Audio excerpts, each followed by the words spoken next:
মানে দাতাদের নাম প্রকাশ করলে তারা ক্ষতির শিকার হবে কেন? তারা কি করছে? তারা কি করছে যে তারা ক্ষতির শিকার হবে? মানে দাতারা, এমন দাতারা আপনাদেরকে টাকা দিছে, তাদের নাম প্রকাশ করলে একটা ক্ষতির শিকার হবে, এই আশঙ্কা আপনারা করতেছেন এই এনসিপির ভাই বেরাদাররা কেন? মানে দাতাদের নাম প্রকাশ যদি করেন তাহলে ক্ষতির শিকার কেন হবেন? তারা কারা আসলে? বাজারে কিন্তু অনেকগুলি নাম ভাসতেছে, তারা কারা? রমজান মাস চলছে, রমজান মাস মানেই হচ্ছে ইফতারি। ইফতারির একটা আরেকটা আলাদা ব্যাপার হচ্ছে ইফতারের সময় বাংলাদেশের রাজনৈতিক দলগুলো নানা ধরনের ইফতার পার্টি বা যদি এটাকে বলা ইফতার সমাবেশ, ইফতার মাহফিল, এগুলির আয়োজন করে থাকে। বছরের পর বছর ধরে এগুলি দেখতে আমরা অভ্যস্ত। এইবার যে রমজানের সময় ইফতার নিয়ে আলোচনা হচ্ছে, সে হচ্ছে নতুন একটি রাজনৈতিক পার্টি এসেছে, এনসিপি, আপনারা জানেন, তারা একটি ইফতারের আয়োজন করেছে। সেখানে অনেকজন ইফতারের মধ্যে দাওয়াতি ছিলেন, রাজনৈতিক দলগুলির অনেকে সেটার মধ্যে গিয়েছেন। কথা হচ্ছে সেইটি ইফতারটি আয়োজন করা হয়েছিল একটি 5 তারকা হোটেলে। সেই 5 তারকা হোটেলে কেউ কেউ হিসাব দিচ্ছেন 10,000 টাকা করে সেই ইফতারটা করা হচ্ছে, এবং সেটা টাকা কে দিচ্ছে সেটা নিয়ে একটা প্রশ্ন হচ্ছে। কেউ কেউ এই প্রশ্ন করছেন, আপনারা যদি কিংস পার্টি নাই হবেন তাহলে এই টাকাটা আপনাদের কাছে আসছে কোত্থেকে? টাকা কোত্থেকে আসছে তার ব্যাখ্যাও নানাভাবে দেওয়া হয়েছে। কেউ কেউ এটা নিয়ে একটা আলাদা অনুষ্ঠান করতেছেন যে 10,000 টাকা পার পার্সনও যদি আমরা ধরে নেই, তাহলে যে আপনারা এতগুলি লোককে দাওয়াত করে আপনারা ইফতার খাওয়াচ্ছেন, সেই 10,000 টাকাটা আসলে আপনারা কোথায় পেলেন? কে আপনাদের দিল, কে আপনাদের দিল না? তো এই যে এই টাকাটা আপনারা পাচ্ছেন, সেই টাকাটাকে আপনারা চাঁদাবাজি করে পাচ্ছেন, আপনারা সরকারের অংশ বলে পাচ্ছেন, না কি জন্য পাচ্ছেন? এনসিপির বা ন্যাশনাল যে জাতীয় নাগরিক পার্টি, ন্যাশনাল সিটিজেন পার্টির যে এনসিপি তাদের পরিচয় দিচ্ছে, তারা যে যখন বলতেছেন যে আমরা টাকা কোথায় পাইতেছি, সেইটা তো অন্য। যাই দেখা যাক যে তাদের যে পার্টি চিফ নাহিদ ইসলাম, তিনি আসলে কি বলতেছেন। আসেন একটু আমরা পড়ি নাহিদ ইসলাম কি বলতেছেন। নাহিদ ইসলাম বলতেছেন, মানে শুধু ইফতার পার্টির টাকা না, নানা ধরনের টাকা নিয়ে নাহিদ ইসলাম বলতেছেন যে তাদেরকে যারা টাকা দিতেছেন তাদের প্রসঙ্গে। আসেন আমরা পড়ি, এটা খুব গুরুত্বপূর্ণ বাংলাদেশের রাজনীতির জন্য, আমরা এটা পড়ে একটু জ্ঞান অর্জন করি। নাহিদ ইসলাম সাহেব কি বলতেছেন? নাহিদ ইসলাম সাহেব বলতেছেন, আমরা আমরা আমরা যদি দাতাদের নাম প্রকাশ করি, তারা যে কোনোভাবে ক্ষতির শিকার হবে না, সেই নিশ্চয়তা তো সরকার থেকে ক্ষতির শিকার হবে না, সেই নিশ্চয়তা তো সরকার থেকে দিতে হবে। আমরা চাই এই সংস্কৃতিটা চালু হোক, সবাই সেই সংস্কৃতি গ্রহণ করুক। আসেন ইন্টারেস্টিং, দাতাদের মানে তাদেরকে যারা টাকা দিতেছেন, আমরা জানি দাতা মানে হচ্ছে যারা দেন। তো দাতাদের নাম প্রকাশ, আমরা যদি দাতাদের নাম প্রকাশ করি, তারা যে কোনোভাবে ক্ষতির শিকার হবে না। মানে দাতাদের নাম প্রকাশ করলে তারা ক্ষতির শিকার হবে কেন? তারা কি করছে? তারা কি করছে যে তারা ক্ষতির শিকার হবে? মানে দাতারা, এমন দাতারা আপনাদেরকে টাকা দিছে, তাদের নাম প্রকাশ করলে একটা ক্ষতির শিকার হবে, এই আশঙ্কা আপনারা করতেছেন এই এনসিপির ভাই বেরাদাররা কেন? মানে দাতাদের নাম প্রকাশ যদি করেন তাহলে ক্ষতির শিকার কেন হবেন? তারা কারা আসলে? বাজারে কিন্তু অনেকগুলি নাম ভাসতেছে, তারা কারা?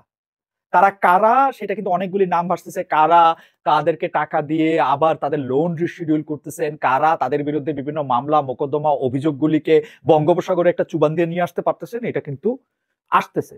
সুতরাং আপনারা যখন বলেন আমরা যদি নাম প্রকাশ করি তারা যে ক্ষতির শিকার হবে না, সেই নিশ্চয়তা আপনি খেয়াল করেন, এটা আবার নিশ্চয়তা দিতে হবে। তারা ক্ষতির শিকার হওয়ার তাদের আশঙ্কা আছে, মানে মানে তারা ক্ষতির শিকার যে হব না সেইটা নিশ্চয়তা, সেটা নিশ্চয়তা কাকে দিতে হবে? সরকার থেকে দিতে হবে। আমার কাছে এটা, আমার ইন্টারপ্রিটেশন কি জানেন? তার মানে হচ্ছে যারা আপনাদের টাকা দিবে তাদের বিরুদ্ধে আর কোনো সরকারি কার্যক্রম চলবে না। আমার ইন্টারপ্রিটেশন হচ্ছে যারা আপনাদেরকে টাকা দিবে তাদের আর কোনো ক্ষতির সম্মুখীন হতে হবে না, তাদের শুধু লাভ হবে। তাদের লাভ বাংলাটা এবং ইংরেজিটা দুইটাই হবে। আপনি জানেন তো বাংলা লাভ হচ্ছে দেখতে এরকম লাগে, সরি আমি ইয়াতে ভালো লিখতে পারি না, বাংলা লাভ হচ্ছে না, এটা লাভ হচ্ছে এই লাভ, যেটা ক্ষতির বিপরীত শব্দ, ক্ষতির বিপরীত শব্দ হচ্ছে লাভ। আর এটা ইংরেজি লাভও আছে, সেই লাভটা হচ্ছে LOVE। তার মানে যারা আপনাদেরকে টাকা দিবেন তারা বাংলায়ও লাভ পাবেন, ইংরেজিতেও লাভ পাবেন, তাই না?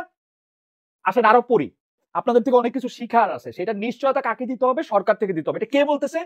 একজন সাবেক উপদেষ্টা, যিনি 15 দিন হয় নাই ওই সরকার থেকে পদত্যাগ করছে, উনি ধারণা করতেছে এই দাতাদের নাম প্রকাশ করলে তার এটার মধ্যে থেকে সরকারকে এই নিশ্চয়তা দিতে হবে। উনি আরো বলছেন, এটা খুব ইন্টারেস্টিং, আমরা চাই এই সংস্কৃতিটা চালু হোক। এই সংস্কৃতিটা চালু হোক কি? দাতাদের নাম প্রকাশ করা। আমি যদি ঠিক বুঝে থাকি, সবাই সেই সংস্কৃতি গ্রহণ করুক, এটা একটা ভালো ইচ্ছা। এখন আমি যখন এই কথা বলি যে ওগো কথা শুনলে যে কি, মানে এই নতুন রাজনৈতিক দলের কথা শুনলে নানা ধরনের মানে কি বলবো, মানে আশঙ্কা মনের মধ্যে আসে যে তাদেরকে যে টাকা দিবে তারা ক্ষতির শিকার হবে না, তাদেরকে লাভ দিতে হবে, সেই নিশ্চয়তা সরকারকে দিতে হবে।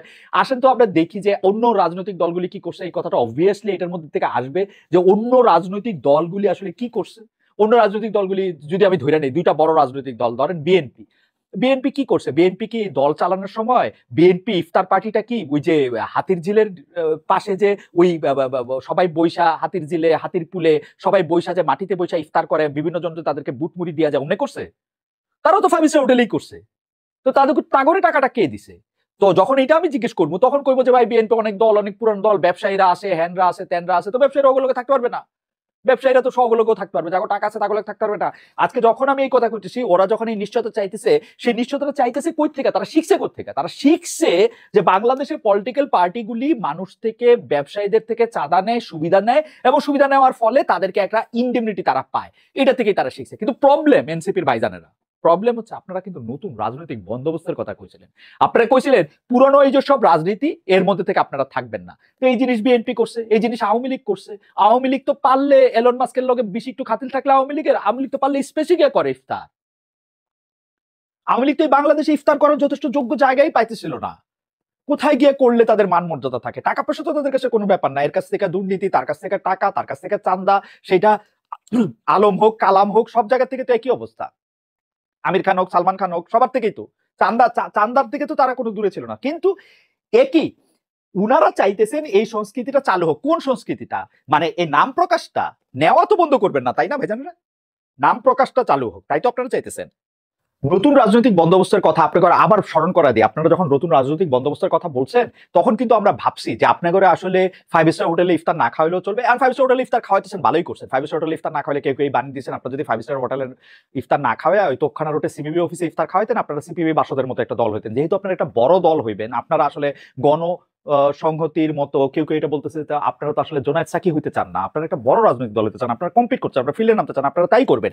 কিন্তু আপনারা দাতাদের নাম প্রকাশ করলে যাতে কারো কোনো ক্ষতি না হয় সেইটা আপনারা চান, এবং সেই সংস্কৃতি আপনারা চান যে এই সংস্কৃতিটা চালু হোক। কি হোক, যে কোনো যাতায়াতের থেকে আপনারা টাকা নেবেন এবং সেই টাকা আপনার নাম প্রকাশ করবেন, তার কোনো ক্ষতির ব্যাপার হইতে পারবে না। এই তো ঘটনা। এটা বিএনপি করছে, আওয়ামী লীগ করছে। আগে যেরকম কইতেছিলাম যে বিএনপি করছে, আওয়ামী লীগ করছে, আপনারাও করবেন। Fine, fantastic, congratulation.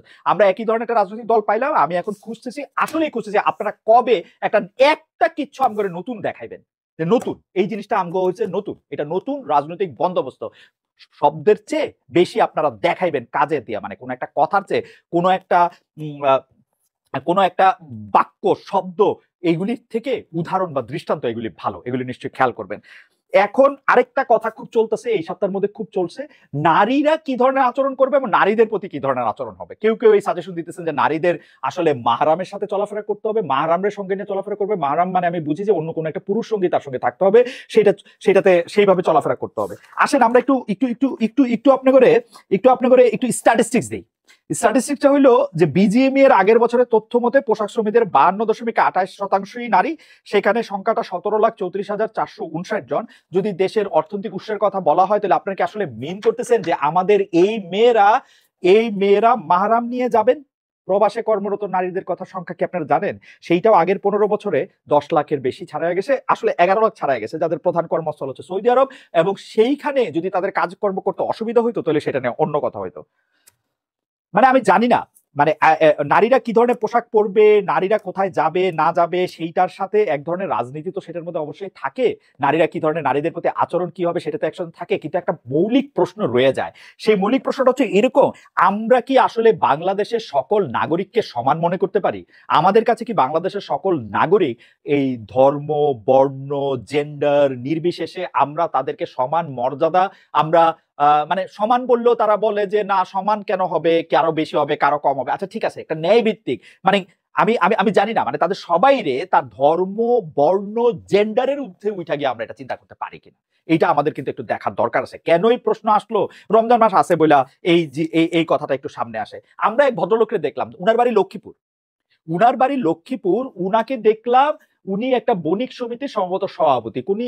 উনি একটা রেস্টুরেন্টের মধ্যে ঢুকতেছেন, ঢুকার পর একটা লাঠি আছে, তার সঙ্গে একটা লাঠি আছে, কিছু লোকজন আছে, ভিডিও ক্যামেরা আছে, কারণ ইনি এটা দৃষ্টান্তমূলক শাস্তি দিতে চান। উনি একটা লোককে ধরে নিয়ে আসলেন, দেখে মনে হইতেছে যে একটু মাঝ বয়সী। উনাকে জিজ্ঞেস করেন, এই তুমি এখানে খাওয়া দাওয়া করতেছো, তুমি রোজা কেন রাখো না? উনি বললেন যে আমার তো বমি হয়েছে, সেই জন্য আমি এটার মধ্যে খাইতে পারি না। কে বলছে বমি হলে রোজা ভাঙা যায়? বমি করেও তুমি রোজা রাখবা? আর তুমি যে এই রোজা রাখো না, তুমি কান ধরে উঠবোস করো। একজন বয়স্ক দাড়িওয়ালা ভদ্রলোককেও আইনে একই ট্রিটমেন্ট দেওয়া হইলো, তাকে রোজা রাখার না রাখার জন্য তাকে কান ধরে উঠবোস করা হইলো।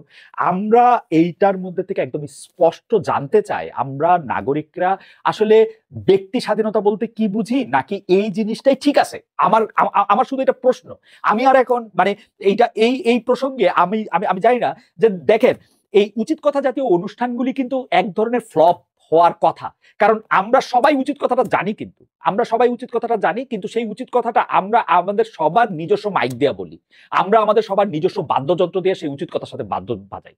কিন্তু নাইলে কথাটা কিন্তু আমরা সবাই জানি। আপনি বলে দেন যে হ্যাঁ ঠিক আছে ভাই, আমাদের দেশে আইন হয়েছে, আমাদের দেশে আইন হলো এরকম, তুমি রমজান মাসে তোমার খাইতে দেখা গেলে তোমার লাঠি দিয়ে পিঠা খাইতে হবে অথবা কান্দের উঠবোস করতে হবে। যদি ওইটা আইন না হয়, আমার দেশের আইন যদি এইটা হয়, আমার খিদা লাগলে এটা রমজান মাস হইলো আমি খাইতে পারবো, সেইটার জায়গায় আমাকে মানে এটা কোনো ক্রিমিনাল অ্যাক্ট হিসাবে যদি বিবেচিত না হয় বাংলাদেশ আইনে এখনো, তাইলেও যে লোকটা ঢুইকা আমাকে লাঠির বাড়ির ভয় দেখায় বা কান ধরে উঠবোস করায়, তাহলে তার শাস্তি হইতে হবে। দুইটার একটা তো হইব ভাই, আপনারা ক্লিয়ারলি বলেন। এবং এই যে ক্লিয়ারলি বলতে গিয়া আমরা আরো বেশি করে আরো কনফিউশন তৈরি করেন না। আমাদের